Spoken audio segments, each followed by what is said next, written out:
Who is this? A very friendly cat to meet. Hello, you're Tom. Oh goodness. Gosh, you're very friendly. Oh, cute. Will you tell me where the brown house is?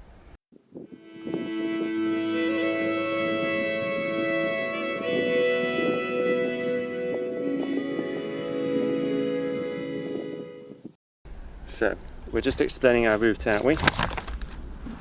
And my newfound friend has been very helpful. Oh, he's got my microphone. Uh-oh. But so, what we had was, we started out in Fawley. So rather, we started in down there in Great Shefford, didn't we, off the map.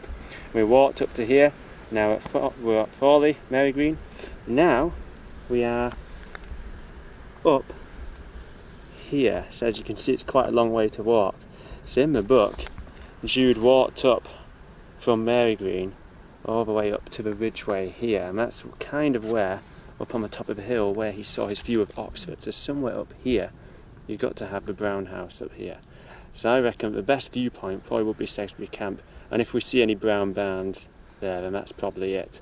And then we're going to walk just down the hill into Letcombe Bassett to see the home of Arabella, the villain of the story. Bye then!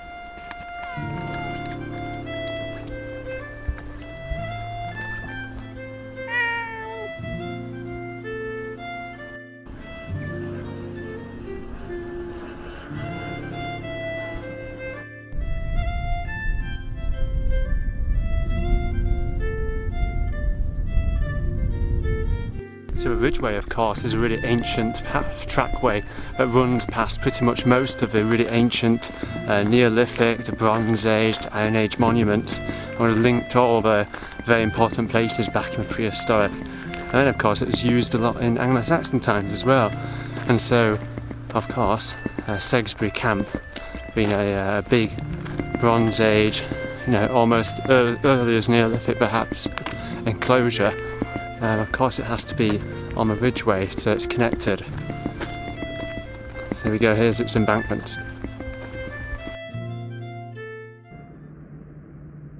The Ridgeway, mentioned as the Great White Way in Jude the Obscure, spans 87 miles from its inception at Averystone Circle to its end at Ivinghoe Beacon. It is one of the most ancient trackways in Britain, probably dating back to the Neolithic. Along this great path are some of the strangest monuments left by our ancestors, from mighty stone circles to old burial mounds. 3,000 years ago in the Iron Age, when this land is recorded by the Romans to have been inhabited by the Atrebates, a fierce tribe whose capital was a long way away in Silchester, the more rural peoples living here on the Ridgeway were no doubt connected from east to west by the Great Ridgeway and needed a place to hold markets and festivals, and strangers and travellers herding cattle needed a place to shelter and protect their herds.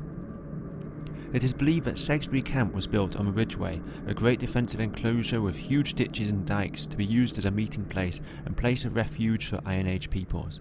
It is tantalising to wonder what the people were like who built this great fortification, and for years the camp was the only monument to help us understand these elusive ancestors. However, new excavations in 2019 have revealed an amazing Iron Age settlement and burial ground nearby to Letcombe Bassett. They found the burials of 26 people, dating from the Iron Age to the Roman period. These also opened archaeologists' eyes to the strange burial customs of these peoples. One skeleton was of a woman with her hands tied behind her back, and shockingly, her feet had been cut off. Such strange burial rituals have us guessing what meaning was behind the dismemberment of the dead. Was the woman a criminal? A human sacrifice? Was this a way to prevent her from coming back from the dead? Whatever the reason, it shows how different, mysterious and alien our ancestors' ways were.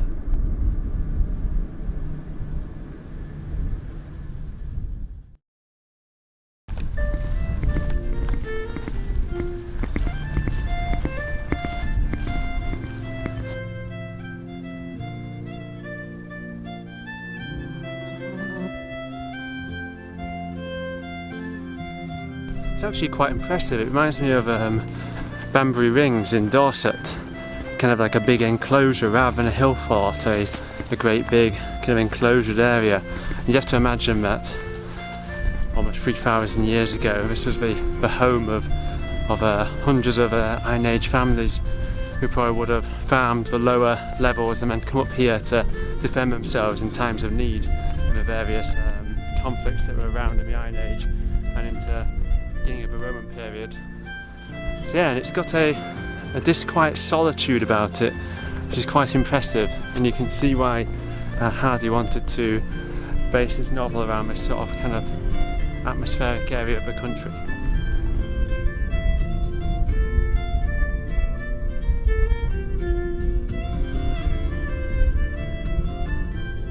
If I think there's a viewpoint at Christminster / Oxford, I reckon it must be here.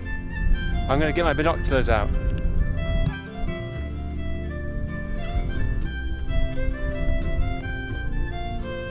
In the course of 10 or 15 minutes, the thinning mist dissolved altogether from the northern horizon, as it had already done elsewhere, and about a quarter of an hour before the time of sunset the westward clouds parted, the sun's position being partially uncovered and the beams streaming out in visible lines between two bars of slaty cloud.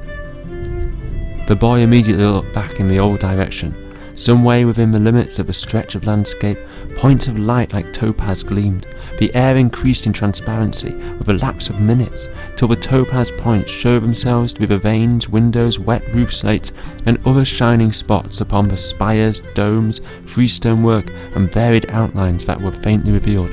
It was Christminster, unquestionably, either directly seen or miraged in a peculiar atmosphere. The spectator gazed on and on till the windows and vanes lost their shine, going out almost suddenly like extinguished candles. Fortunately, I think the weather is a little bit hazy really to see Oxford from here, because apparently you could only see kind of like the spires peeking up, so the likelihood of us actually seeing anything is quite slim, especially with my tiny little binoculars. But we're going to double back on ourselves now, because I think there might be a candidate for Brown House. So I'm going to go walking up the Ridgeway again, and we're going to go back down heading towards Farley again and see if we can find it this time. We're heading to Parsonage Barn.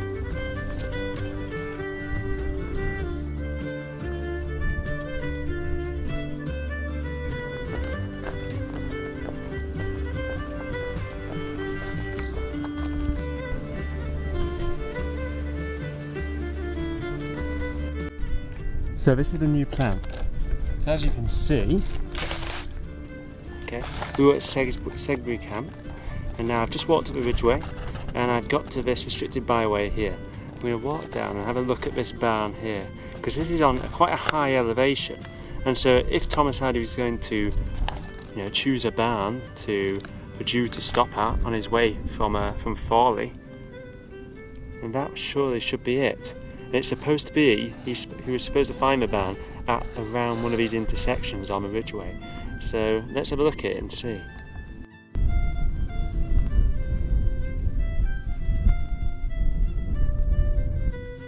I'm not convinced by this one.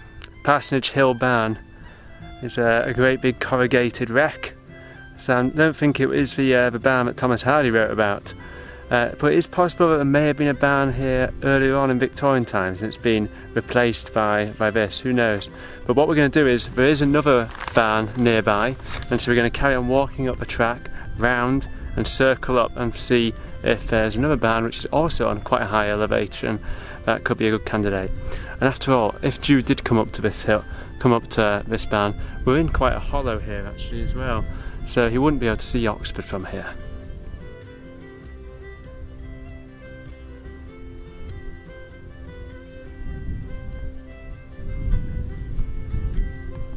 Behind me is a barn conversion called Flint Barn, right at the top of a hill, and I think this is actually it. I found the Brown House.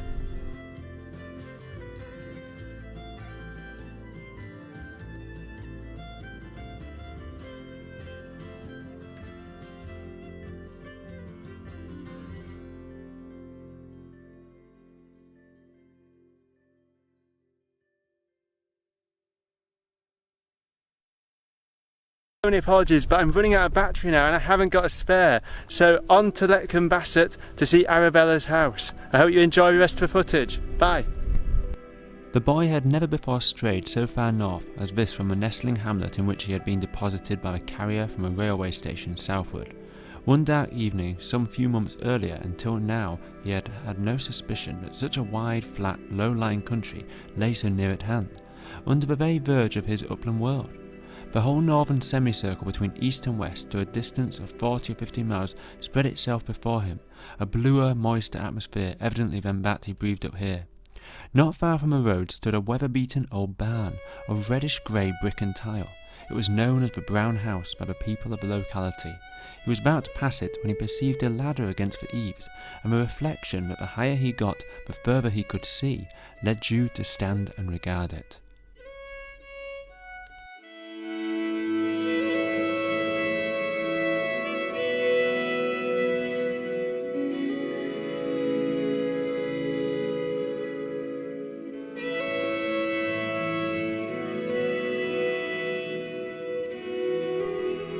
My camera battery was running short at this point, and so I wandered back down into Letcombe Bassett. I stopped to admire the gorgeous Norman church, and then had a look round the beautiful cottages to see if I could find Arabella's cottage. It wasn't long before I found my mark.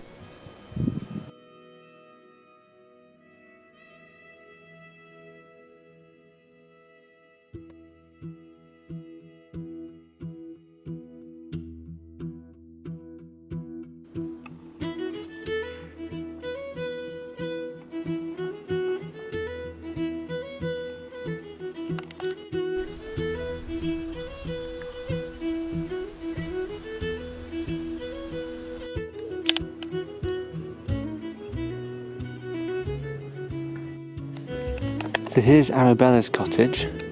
Unfortunately, it just seems to be a drive going down into private property. I wonder if there's another way we can see it. There it is! So there's Arabella's cottage, just peeking through the huge amount of foliage and things. It's got a fantastic thatched roof, look at that. Pity we can't see more of it.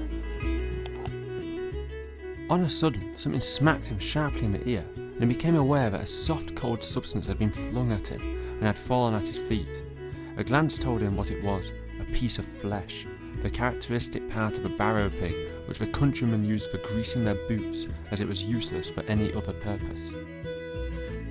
On the other side of the hedge was a stream, whence, as he now for the first time realised, had come the slight sounds of voices and laughter that had mingled with his dreams. He mounted the bank and looked over the fence. On the further side of the stream stood a small homestead, having a garden and pigsties attached. In front of it, beside the brook, 3 young women were kneeling with buckets and platters beside them containing heaps of pigs' chitterlings which they were washing in the running water.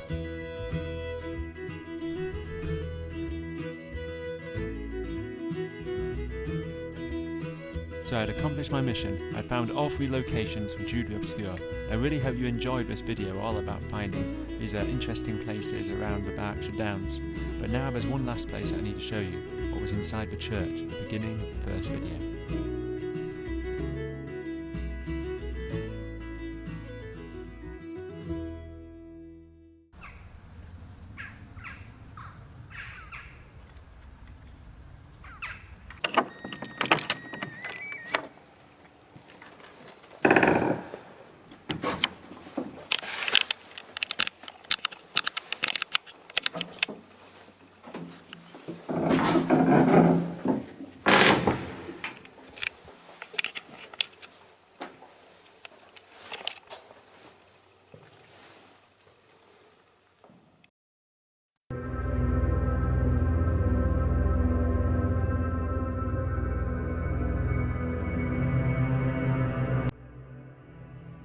His church in East Shefford is a modest church, but its stones are filled with memory. It is an ancient place and no doubt of Norman origin. A reminder of its great age is the beautiful medieval wall paintings on the chancel arch. These are 12th century in origin, making them almost 800 years old. They show the initials of Christ tripled with a moon and sun to remind parishioners of the Trinity. And below, although badly damaged after the Reformation, you can still see kings and angels poking out from behind the plaster. This is a church filled with the memories of the dead. including old cross slabs from medieval tombs, but also the ornate brasses of the 16th century Fettiplace family, shown here kneeling in Tudor era armour and accompanied by a host of daughters.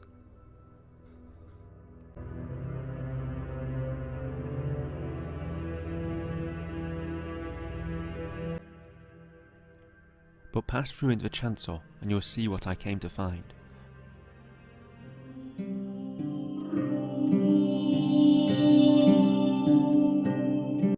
Most impressive of all is the 15th century alabaster tomb of Sir Thomas Fettiplace and his wife Beatrice.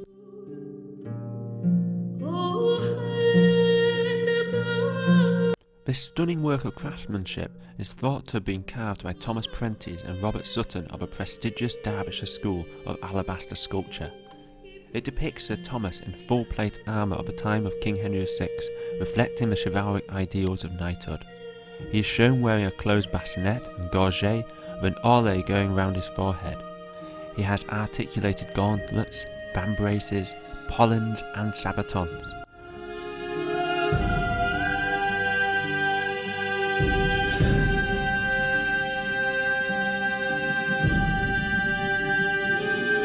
The details on the baldric are exquisite. The sculptors have even rendered inscriptions to the vambraces to suggest engraving. Lady Beatrice is shown wearing a mitred styled headdress at the time, and again has beautiful details like the crucifix around her neck and the gorgeous folds of her gown are artfully rendered. No expense was spared.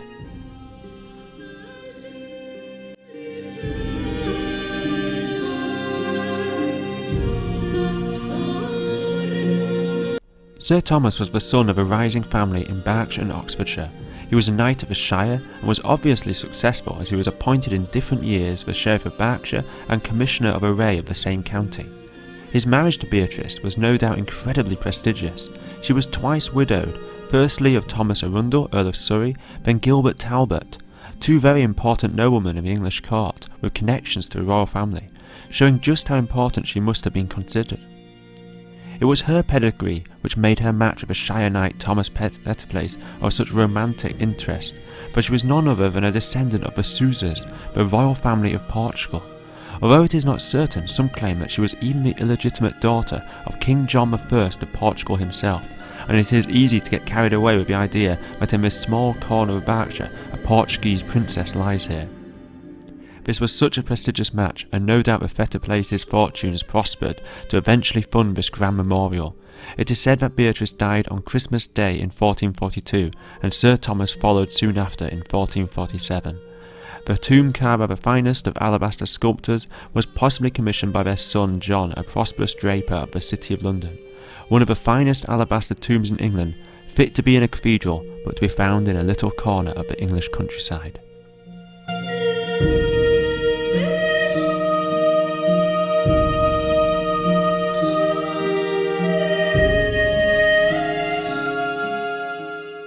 So much for watching my video all about Jude the Obscure. I took that footage ages ago, as you could see, back in summer, and it's taken me all this time to try to edit it together, and so many thanks for watching it, and I hope you enjoyed it. The Lambourn Valley is such a beautiful area of the country to visit, and I would recommend it. There's not many people that know about that part of the North Wessex Downs, and it's kind of quite off the beaten track, and there's so many treasures to find, whether it be Iron Age or Bronze Age monuments or old little historical churches with really fascinating memorials. That area of the country is just chock-a-block with really amazing effigies and wall paintings and brasses and all the things that I love. I would also recommend Thomas Hardy's Jude the Obscure, and I know everyone goes on about it being like this really depressing read, but I'd say it's worth it, and I related to the character quite a lot because it concentrates heavily on how Jude he wants to find a job that's suitable to him and his kind of passions and things, and that's kind of what I've gone through as well in my youth, is trying to find a job that I'm passionate about, and I'm sure lots of people will be able to relate to that as well.